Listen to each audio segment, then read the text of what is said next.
আপনার দলের না? আমরা কি ডক্টর ইউনূসের দলের না? আমরা কি এনসিপির দলের না? কি দরকার? আমরা তো কামলা দিয়ে চলি রে ভাই। আমরা তো কাজ আছে। আমরা মাঠ পর্যায়ে দৌড়াইয়া ওই মধু কালেকশন করি। আমরা ওই জিরা, দারচিনি, এলাচ এগুলো বিক্রি করি। আমাদের ব্যবসা বাণিজ্য নিয়ে আমরা চলি। তারপরও আমরা চাইতেছিলাম একটা চমৎকার বাংলাদেশ। মহান স্বাধীনতার সংগ্রামের বীর সৈনিক অ্যাডভোকেট ফজলুর রহমান, তিনি বীর মুক্তিযোদ্ধা। ওনার প্রতি সম্পূর্ণ সম্মান শ্রদ্ধা রেখে বলছি। গতকাল কালের কণ্ঠ ওনার একটা সাক্ষাৎকার প্রচারিত হয়েছে, হঠাৎ করে আমার চোখে পড়ল। তো একটু পরপর বিপ বিপ বিপ প্রায় 13 থেকে 14 বার, তার মানে 13 থেকে 14টা গালি তিনি দিয়েছেন। বিষয় কি ছিল? উপদেষ্টা আসিফ, তার যে এপিএস, তার অব্যাহতি এবং অব্যাহতির পরবর্তীতে এমন কেউ নাই যে এটার সমালোচনা করে নাই। এবং আমি বলেছি যে আমরা আগে দেখতাম মন্ত্রীর এপিএসরা দুর্নীতিতে জড়াইতো, তারপর মন্ত্রী আলাদা থাকতো। আমরা প্রশ্ন রেখেছিলাম তাহলে আসিফ কি এপিএস কে অব্যাহতি দিছে? তাহলে এপিএস কি অপরাধ করেছে? নিশ্চয়ই আলগাপাতি কামাইছে। তাহলে আসিফ কি এটার দায় কি নেবে না? সমালোচনার ভাষা এমন ছিল।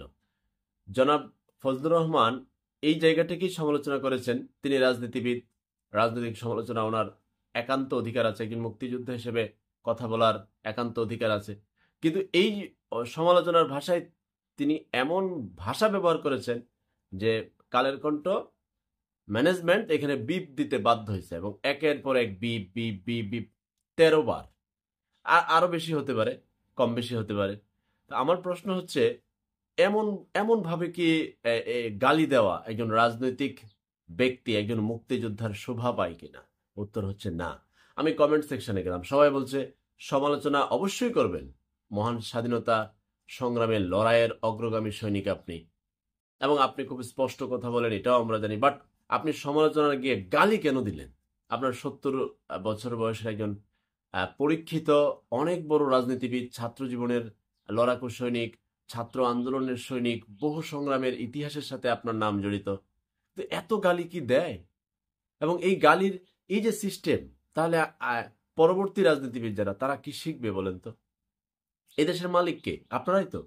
রাজনীতিবিদরা নিজেরাই তো আপনারা দেশের মালিক মনে করেন, কখনো এই দল কখনো ওই দল। হ্যাঁ, একদল ধরেন আপনারা দেশ শাসন করেন, আপনারা দেশে থেকে সবকিছু আপনাদের নিয়ন্ত্রণে, তখন আপনাদের বিরোধী দল বিদেশে থাকে।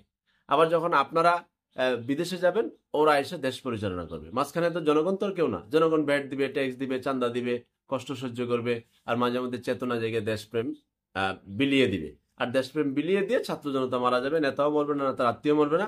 আবার মারা যাওয়ার পরে ক্ষমতার যে পরিবর্তন হবে, তখন আবার আপনারাই কেউ না কেউ আইসা বসবেন। দেশের মালিক মানে আপনারাই তো দেশের মালিক। দেশের মালিক তো মানুষ না। সংবিধানে লেখা আছে আর কি, যে জনগণ হচ্ছে সকল ক্ষমতার উৎস, জনগণ সকল ভ্যাট ট্যাক্স চান্দার উৎস। এনসিপির ব্যাপারে আপনি সমালোচনার করার অধিকার তো আপনারই আছে, জনগণও করছে। যে বসুন্ধরার থেকে ফান্ড নিছে কিনা, এদের অফিস টফিস এত দামি করে, হান্নান মাসুদ কেন গাড়ি নিল, উপদেষ্টা নাহিদ কেন টেলিযোগাযোগ খাতে বসেও এদেশের মোবাইলের অপারেটরদের অনেক অভিযোগ শুনে নাই, মাহফুজ বসে কেন শুনে নাই, আমরাই তো বলছি। আমরা কি আপনার দলের না? আমরা কি ডক্টর ইউনূসের দলের না? আমরা কি এনসিপির দলের না? কি দরকার? আমরা তো কামলা দিয়ে চলি রে ভাই। আমরা তো কাজ আছে। আমরা মাঠ পর্যায়ে দৌড়াইয়া ওই মধু কালেকশন করি। আমরা ওই জিরা, দারচিনি, এলাচ এগুলো বিক্রি করি। আমাদের ব্যবসা বাণিজ্য নিয়ে আমরা চলি। তারপরও আমরা চাইতেছিলাম একটা চমৎকার বাংলাদেশ।